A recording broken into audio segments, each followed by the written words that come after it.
Welcome to Toffee TV. These are the three things I'm taking away from Huddersfield Town 0, Everton 2 in the Premier League today. First one I'm going to talk about is Michael Keane. I thought Michael Keane was excellent today. I know the narrative at the moment is to just call him crap and say he's not a good defender and he's all over the place and all that. But you have to give credit where credit's due, and I thought Keane was excellent today. I think he's been good since Jagielka got back in the side. Yes, at times he's a little bit shaky, just with his decision making sometimes, or trying to overplay. But I think when he defends and he sticks to just defending, getting himself in front of people, winning headers, getting blocks in, he's good. And I thought he was very good today. I think the key for Michael Keane is to get him settled, to get the defence settled around him, and you can build and move forward. You know, we need a partner for him. Ideally, it'd be a young Jagielka, but we need someone who's pacey, is commanding, and will pull him into position. And I think he can be a good defender for Everton. You know, he's certainly getting better, and like I say, defended really well today. Thought he had a decent game against Newcastle the other night, other than the two moments of madness with Dwight Gale. One he probably couldn't do too much about, but the other one when he tried to pull the ball down and play instead of just putting it out for a throw-in, got him, sold himself short. And today he didn't really do any of that. He just got himself in the way of things, won headers, was okay on the ball, positioning was decent. So, I think we've got a good defender there. I think he's come to a big club for a big fee. The team, let's be honest, the team's been woeful this season. It really has, and it's been unsettled and all of that stuff going on.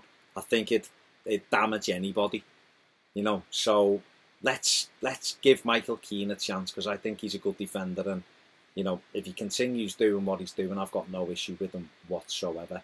Second point is Morgan Schneiderlin. I feel as though we have to give credit where credit's due. I think it's right to talk about people when they're playing poorly. You have to discuss it. That's what it is.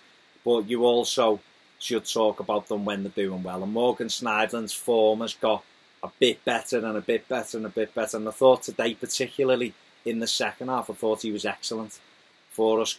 Covered a lot of ground, won a lot of tackles, broke out, got us playing a little bit. I thought he'd done better and better each game. Considering he came on against, was it Crystal Palace and was booed, or Brighton, one of the games, Palace I think it was, and was booed. I would still sell him, because I feel as though we need a Morgan Schneiderlin type, but we need a quicker Morgan Schneiderlin, if that makes sense. We need someone with that physicality what Schneiderlin's got, but who's actually can get around the pitch a bit quicker than him. But, credit where credit's due. He played quite well today. He's done okay of late, and you have to say it. You have to say it, and it's a pity that he's had the falling out. It's a pity that, we can't get more legs round him. Maybe that's it. Maybe if we got a different manager who comes in, he might be able to get other people round him. But I just look at his attitude in the first half of the season. When I see the tackles he's making now to what he was like then, I just think, just not sure of whether I can trust you over another season. But today, I thought he played really well. And the final thing I want to talk about is Nicola Vlasic. This again, a young lad, made a big money move in the summer, coming to a very, very unsettled side.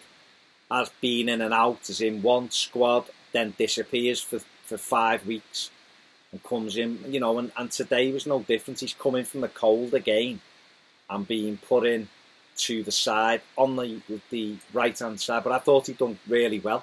He showed that, he's strong on the ball, he works hard. Okay, some of his decision making isn't great, but that's just, for me, that's just not playing enough games. It's difficult when you've not formed any partnerships with anybody that you can, how they're going to play. He was playing in front of Seamus Coleman. I think he helped them out, but there was some good link-ups there at times. I think Vlasic just got to be a bit more, make his mind of what he's doing and stick to it. But he can go by a player. He's not blessed with pace, but he's not like totally slow. He can dribble. He's strong on the ball. I think he can probably play in a 10 as well. can play off either side. So I looked today and thought, you know what, you'll do for me in the squad. I think he could get in and be a decent player, you know, for Everton. I think under a tactical manager who wants to keep the ball a little bit and have players playing in pockets, I think he'd thrive even more. But I just thought he'd done well today, and I thought, considering he's not being involved, you know, he reminded everybody for me today that he is a good footballer. Actually, there was a great little bit of link-up play in the second half, and the ball, I think Jags plays the ball into Vlasic and he holds it up, gets his body into the defender and just rolls a little back heel into Coleman's path, and Seamus should have either scored or squared it to Theo Walcott. But no, I was impressed with Vlasic today. He wasn't amazing, but considering he hasn't been playing, I thought he'd done more than enough to be viewed as a valuable member of the squad. So hopefully he'll get some more game time as well. They're the three things I'm taking away from today. Let me know what you think in the comments section below about any of the three players I've discussed today. Don't forget to check out the instant match reactions, player ratings. Subscribe if you haven't done so already. And most of all, enjoy the rest of your weekend. See you soon on Toffee TV.